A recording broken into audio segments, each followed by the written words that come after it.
Shabbat Shalom, brothers and sisters in Yahweh, our Elohim, and welcome to our Shabbat Bible study. I hope everybody had a really good week. Everybody got fat on turkey if you celebrate that stuff. And here we are. It's Shabbat. So, let's settle in and grab our Bibles. And everybody, let's get ready to go here. Get comfortable, grab something to drink. You know the game, how it goes. So go ahead and we'll get going tonight. Tonight, our study is Bemidbar, which is Numbers, chapters 10, 11, and 12. So, let's go ahead and we'll get going now. Alright, gang. Bemidbar, which is Numbers, chapter 10. We'll talk about it when we're done. And Yahweh spoke to Moshe, saying, Make 2 silver trumpets for yourself. Make them of beaten work, and you shall use them for the gathering of the congregation and for the breaking camp. And when they blow both of them, all the congregation shall meet before you at the door of the tent of appointment. So both at the same time, long blasts, everybody show up at the tent. Verse 4, And if they blow one, then the leaders, the heads of the thousands of Israel, shall gather to you. So if they just blow one trumpet, then all the leaders show up to talk to see what Yahweh wants from them and what Moshe is going to say. Verse 5, And when you blow a shout, the camp that lies on the east side shall depart. So if they blow the trumpet and then everybody shouts, then the camp on the east is ready to rock. Verse 6, And when you blow a shout the second time, then the camps that lie on the south side shall depart. Then blow a shout for them to depart. So two blows and 2 shouts, that means everybody get ready to go. Verse 7, And when the assembly is to be assembled, you blow, but do not shout. And everybody's supposed to gather. And the sons of Aaron, the priests, blow with the trumpets, and it shall be to you for a law forever throughout your generations. So, the shofar, that's a trumpet, a shofar, and they must have, well, I'm sure that if you make 2 different horns, that they're going to have different tone qualities to them, so people will be able to tell which one of them's blowing by this tone, you know what I mean? And at the same time, you'll be able to hear 2 tones. Verse 9, When you go into battle in your land against the enemies that distress you, then you shall shout with the trumpets, and you shall be remembered before Yahweh your Elohim, and you shall be saved from your enemies. So, the walls of Jericho, we haven't gotten there yet, but for those who know. Verse 10, And in the day of your gladness, and in your appointed times, and at the beginning of your new moons, you shall blow the trumpets over your sending offerings, and over your slaughterings of peace offerings, and they shall be a remembrance for you before your Elohim. I am Yahweh, your Elohim. So that's where the shofar comes in. If you got a shofar, you blow it. Verse 11, And it came to be on the 20th day of the 2nd new moon, in the 2nd year, that the cloud was taken up from above the dwelling place of the witness. And the children of Israel departed, setting out from the wilderness of Sinai, and the cloud dwelt on it in the wilderness of Paran. Thus they departed the first time, according to the mouth of Yahweh, by the hand of Moshe. And the banner of the camp of the children of Judah, departed first according to their divisions, and over their army was Nahashon, son of Aminadab. Now here we go with these names again. Same guys as who we've been introduced to here past couple chapters. Verse 15, and over the army of the tribe of the children of Issachar was Nathaniel, son of Suar. And over the army of the tribe of the children of Zebulun was Eliab, son of Helon. And the dwelling place was taken down, and the sons of Gershon and the sons of Merari departed, bearing the dwelling place. And the banner of the camp of Reuben departed according to their divisions, and over their army was Elitsur, son of Shedeur. And over the army of the tribe of the children of Shimon, Simon, was Shemuel, son of Tushaddad. I always have trouble with this guy's name. Sidar Shaddai. And over the army of the tribe of the children of Gad was Eliasaph, the son of Duel. And the Kohathites, departed, bearing the set-apart objects. Remember, on their shoulders with the staves? Yeah. Okay, and the Kohathites departed, bearing the set-apart objects, while the dwelling place was set up before they came. So, they're taken off. And the banner of the camp of the children of Ephraim departed according to their divisions, and over their army was Elishama, son of Ammihud. And over the army of the tribe of the children of Manasseh was Gamliel, son of Pedashur. And over the army of the tribe of the children of Benjamin was Abiadon, son of Gideoni. Then the banner of the camp of the children of Dan, which formed the rear guard of the camp, departed according to their divisions, and over their army was Ahiezer, son of Ammishaddai. And over the army of the tribe of the children of Asher was Pagiel, the son of Akron. And over the army of the tribe of the children of Naphtali was Ahira, the son of Enan. Such was the order of the setting out of the children of Yisrael, according to their divisions, when they departed. And Moshe said to Hobab, the son of Rawael, the Midianite, Moshe's father-in-law. So this is Moshe's brother-in-law who he's talking to. We are setting out for the place of which Yahweh said, I give it to you. Come with us, and we shall do good for you, do good to you. For Yahweh has spoken good concerning Israel. And he replied to him, I am not going, but I am going to my own land, and to my own relatives. Then he said, Please do not leave us, because you know how we are to camp in the wilderness, and you shall be our eyes. And it shall be, when you go with us, then it shall be that whatever good Yahweh does to us, the same we shall do to you. So they set out from the mountains, from the mountain of Yahweh, on a journey of 3 days. And the ark of the covenant of Yahweh went before them for the 3 days' journey, to seek out a resting place for them. And the cloud of Yahweh was above them by day, when they went out from the camp.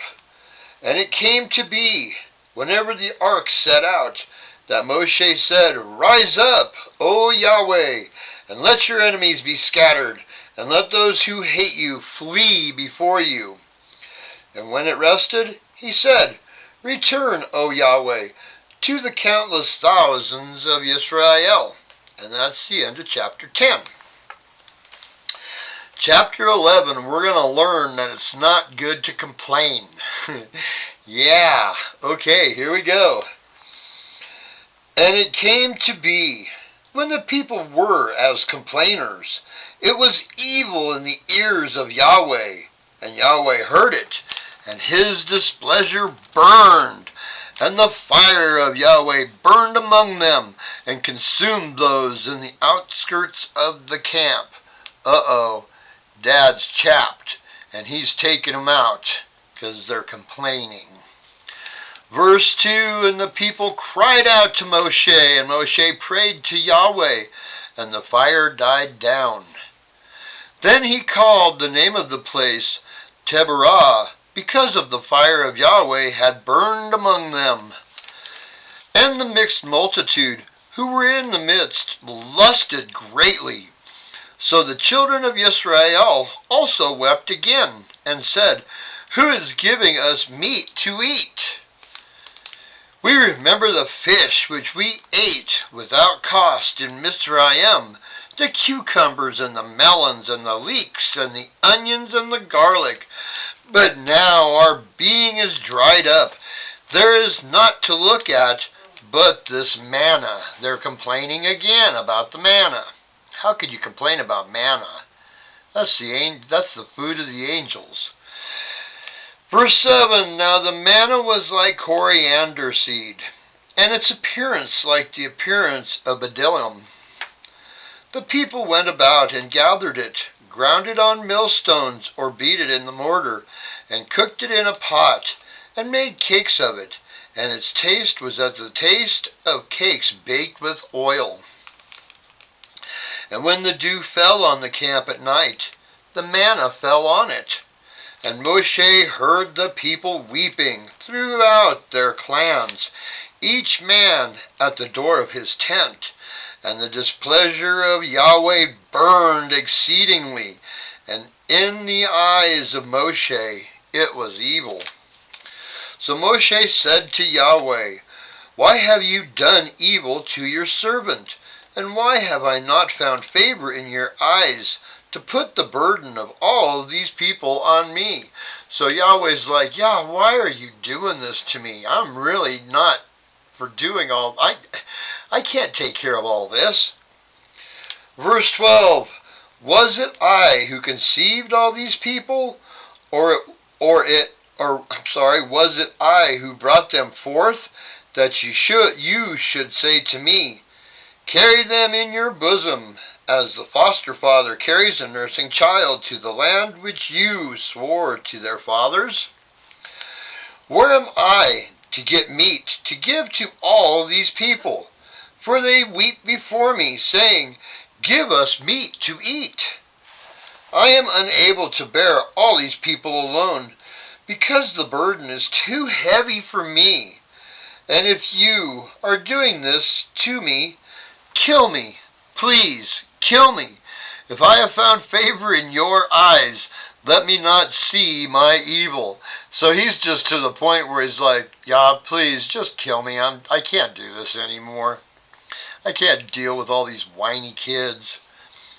Verse 16, then Yahweh said to Moshe, Gather to me 70 men of the elders of Israel, whom you know to be the elders of the people and officers over them, and bring them to the tent of appointment, and let them stand there with you. So he's calling up all the elders to come and help Moshe. Verse 17, and I shall come down and speak with you there, and shall take of the Spirit that is on you, and put on them, and they shall bear the burden of the people with you, so that you do not bear it yourself alone. Oh, that's cool. Yahweh's going to give him some help with elders of the tribes to go deal with all the whiny kids. Verse 18, and say to the people, Set yourselves apart for tomorrow, and you shall eat meat, because you have wept in the hearing of Yahweh, saying, Who is giving us meat to eat? For it was well with us in Mizraim. And Yahweh shall give you meat, and you shall eat. You are going to eat, not 1 day, nor 2 days, nor 5 days, nor 10 days, nor 20 days, but for a new moon, a whole month of days, until it comes out of your nostrils and becomes an abomination to you, because you have rejected Yahweh, who is among you, and have wept before him, saying, Why do we come up out of Mizraim? And Moshe said, The people in in whose midst I am are 600,000 men on foot, not to mention all their families. And you have said, I give them meat to eat for a new moon of days. Could flocks and herds be slain for them, to be sufficient for them? Or could all the fish of the sea be gathered together for them, to be sufficient for them? And Yahweh said to Moshe, Is the arm of Yahweh too short? Gonna question Yahweh. Now see whether my words meet you or not. And Moshe went out and spoke to the people the words of Yahweh. And he gathered the 70 men of the elders of the people and placed them around the tent. And Yahweh came down in the cloud and spoke to him, and took of the Spirit that was upon him, and placed the same upon the 70 elders. And it came to be, when the Spirit rested upon them, that they prophesied, but did not continue. However, 2 men had remained in the camp. The name of one was Eldad, and the name of the other Medad. And the Spirit rested upon them.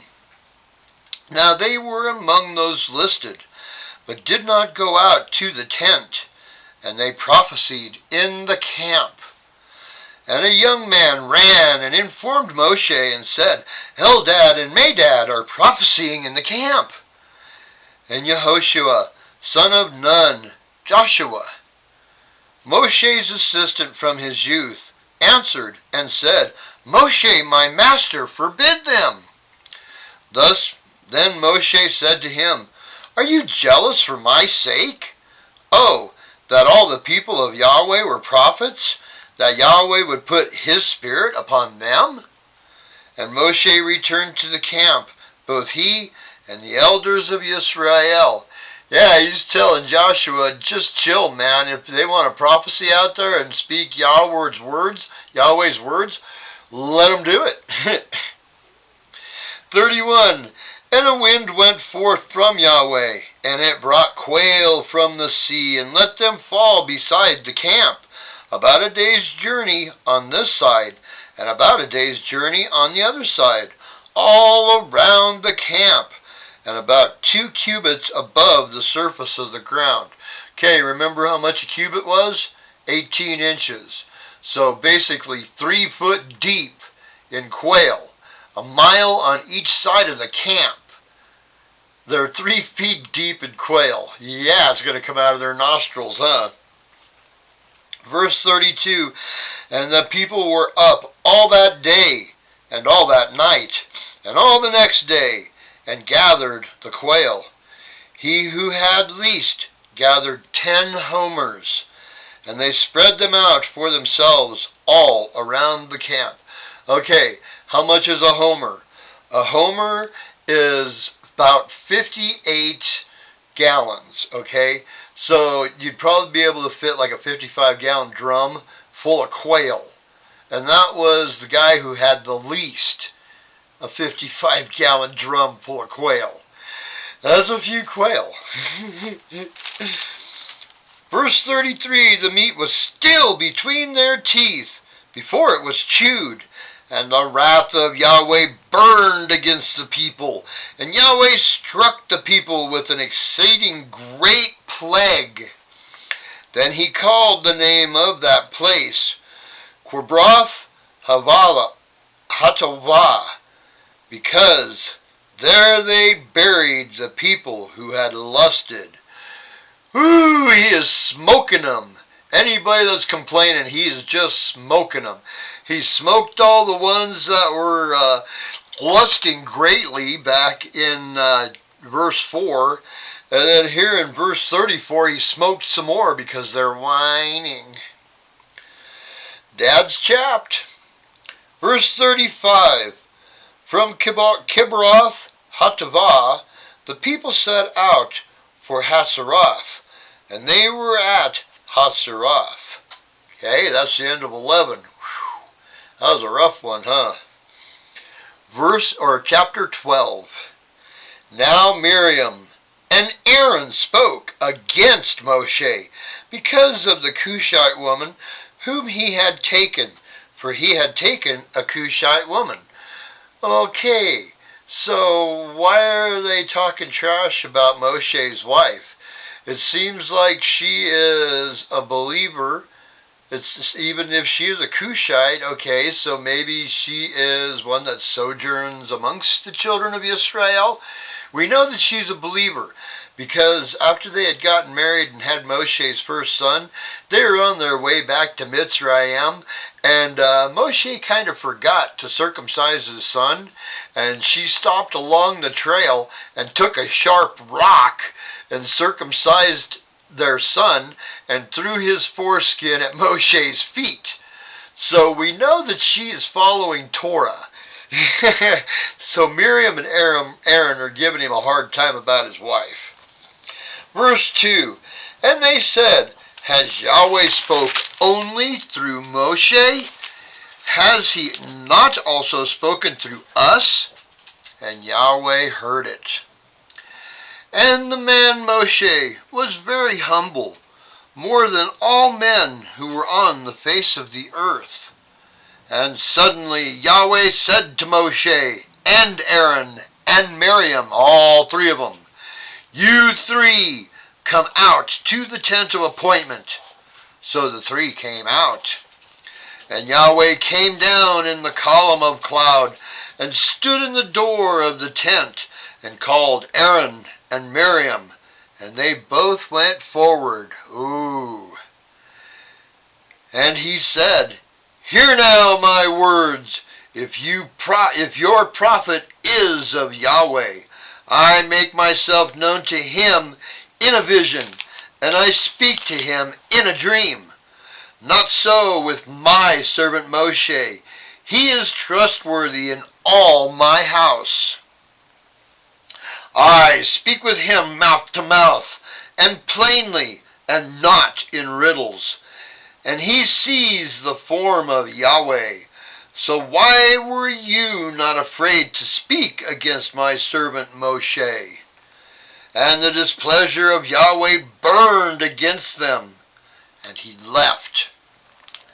And the cloud turned away from above the tent, and look, Miriam was leprous, as white as snow. And Aaron turned towards Miriam, and look, a leper. And Aaron said to Moshe, O my master, please do not hold against us the sin in which we have done foolishly, and in which we have sinned. Please do not let her be as one dead, when coming out of its mother's womb with our flesh half consumed. And Moshe cried out to Yahweh, saying, O El, please heal her, please. And Yahweh said to Moshe, if her father had but spit in her face, would she not be ashamed 7 days? Remember, somebody spits on you, it takes you 7 days to be cleansed from it. Let her be shut out of the camp 7 days, and after that let her be readmitted. So she got booted out of the camp for 7 days because she's got leprosy. Yeah, judgment. Verse 15, and Miriam was shut out of the camp 7 days, and the people did not set out until Miriam was readmitted. So they had to sit around and wait for 7 days because Yah got chapped at Miriam. Verse 16, and afterward the people departed from Hatzeroth, and they camped in the wilderness of Paran. And that is the end of chapter 12. All right. Well, gang, that was pretty good, huh? Shows what happens when the kids start complaining too much and gets Dad a little worked up. He has a little bit of wrath on him, some judgment. Not good. I guess don't complain is the moral of the story. Rely on the Father. Rely on Yahweh. Don't complain. Don't moan and groan. Don't do any of those things. Just rely on the loving kindness of our Elohim. Without question. I know, it's not easy because we're human. I know, everybody feels as though they get all wound up and wrapped around the axles and, oh, I can't believe this is happening, blah, blah, blah, blah. Yeah, rely on the loving kindness of our loving Father and Elohim. Without question. Don't rely on yourself. Don't rely on any man. Rely on Yahweh. Have faith. There's that word again. Faith. Cool. Well, that was a good study tonight. Also, gang, I have another little nugget for you right down there in the description. Not going to tell you about it, though. I'm going to let you find out for yourselves. It's a good nugget. Absolutely. Yeah, some of you ain't going to like it. Some of you will understand it because it makes total sense. I hope you all understand it, actually. It makes total sense. So, give it a watch. See what you think. And let me know down in the comments. Okay? Alright, gang. Well, I ain't going to tug on your ear anymore tonight. That's all I got. So, enjoy your Sabbath. Enjoy your shalom, the peace that Yahweh blesses us with on His day of rest. His day of rest. Don't do no work. Forget going Christmas shopping, all that dumb stuff.